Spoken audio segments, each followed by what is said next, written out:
Traumatika is a movie that really doesn't know what it wants to be. And I originally saw this trailer. It was a really long time ago, and it looked really good, and I was really interested in it. And I'm like, yeah, I gotta go check this out. This looks pretty amazing. When it came out near me, it was only one theater showing of the film, and I'm like, I don't want to go all the way over there to see it.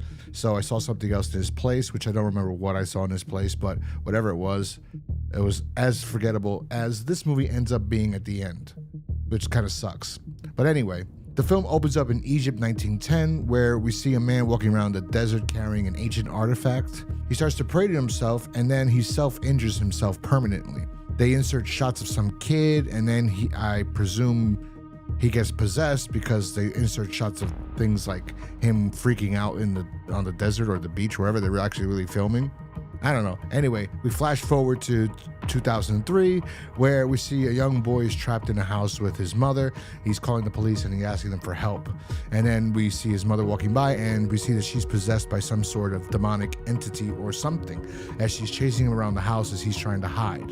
And I will say, from this moment until about 40 minutes later, this is interesting and fun. The only, like this, especially this part, this director does a very good job. I don't know how to say his name. He's French. Pierre something.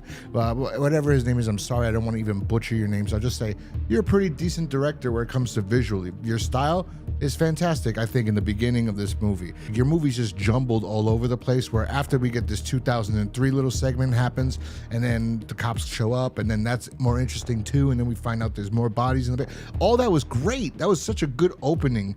Well, the beginning opening is terrible with the Egypt stuff, because you were trying to be like The Exorcist, but all the stuff in the house was fantastic. And then we jump to a year earlier, and then we see a guy that looks like he's from, what's that show he was on? Unhappily Ever After. He was also in Dexter. He played, he was the captain that hated LaGuerta. So that he looks like that guy, but it's not that guy, because that guy's a good actor. So this guy here is like horrible. Like that's another problem. Like you got some decent actors, and then you got some terrible actors. So like the woman and the kid were pretty good in my opinion. And she dealt with the trauma. So it ends up he opens the artifact because he got it somehow. I don't know what the hell. He stole it. He talks to Lion McPoyle from It's Always Sunny in Philadelphia on the phone, who's like reading the script off the computer. And it was like, what is going on here? And the guy's a terrible actor. He opens it, and I guess he becomes possessed. And then he goes to his daughter's room, and he starts doing some creepy stuff. But again, the visuals is fantastic.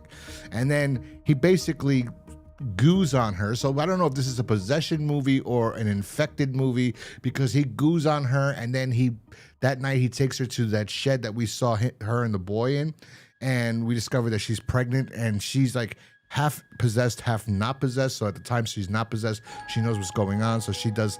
This is a whole spoiler review if I didn't mention that in the beginning. Anyway, so because she did this, she aborted the child. Now the demon guy that's her father is like connected to her mentally, and he's telling her that he owes the demon another child. So now she's going out looking for another child, and every time they try to convert the child dies because it's not the right one.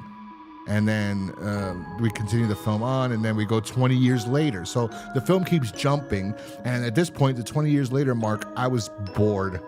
I was like, wait, what are you doing? Like, why are we going all over the place? And the acting was terrible. There's a scene where the father self-harms himself in a bathtub, and it's so badly done. It's like they ran out of money altogether, and they had this guy, they just sat in a hotel room bathroom. It was so bad, like comedically bad. He's holding it was so terrible. I'm gonna insert the clip right here. That's how bad it was. But anyway, yeah. All in all, this movie has some really good parts. I like 48 minutes of it. I really did like the first 48 minutes. And then after that, I was bored. It was awful, but I think the director is talented. I like the cinematography. I like the visual effects. I like what he does, but I don't think he knows how to really tell a story. I guess that's fucked up to say, but that's how I feel. Like he's showing symbolism of like she keeps looking at the cross, so they always show a cross, and then it like falls, but like I don't remember her praying to God. I don't remember her asking God for help or anything like that. So I don't know. It just, if you have to explain this film to somebody, like if you don't want to see it, you know, I would say that this film is like Hereditary and The Exorcism of Emily Rose but in a student film version, but a really, really talented film director that's gonna do something great in the future. Like you're gonna see this like a professor or somebody would see this movie that this kid did and go, wow, you're fantastic.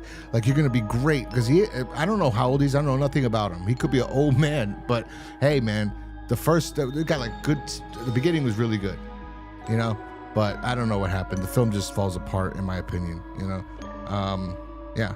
And the performances, like I said, are uneven. And at the end, it gets into a whole thing with like interviewing the daughter of the woman. And then there's a whole scene it was so ridiculous. It was terrible.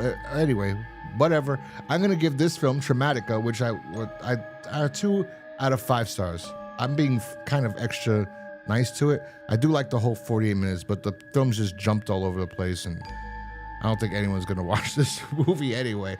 But I thought it was okay the first 48 minutes. After that, turn it off. There's no need to see it anymore. Anyway, if you saw Traumatika, let me know in the comment section down below what you thought about the film.